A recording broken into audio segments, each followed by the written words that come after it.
எங்களுக்கு சாதி வேண்டாம், எங்களுக்கு சொந்த பந்தம் வேண்டாம், எங்களுக்கு காசு பணம் வேண்டாம், எங்களுக்கு ஆடம்பர வாழ்க்கை வேண்டாம் என்று சுயமரியாதை திருமணம் செய்து கொண்ட காதல் ஜோடிகள். அதாவது தந்தை பெரியாரினுடைய சிலைக்கு முன்பாக இவை யாவையும் துறந்துவிட்டு புதியதொரு வாழ்க்கையை தொடங்குவதற்கு இவர்கள் தந்தை பெரியாரின் முன்பாக திருமணம் செய்து கொண்டார்கள்.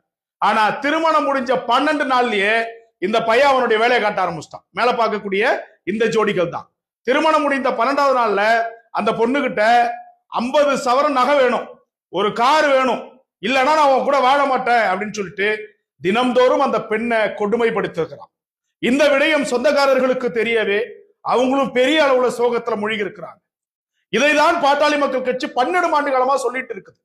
இங்க சாதி வேணான்னுவான், காசு வேணான்னுவான், எதுவும் வேணான்னுவான், நீ கட்டின புடவையோடு வந்தா போதுன்னு சொல்லுவான். ஆனா அவனை நம்பி போய் அவனுடைய வாழ்க்கை சீரழிது இல்லையா? இதுதான் நாடக காதல்னு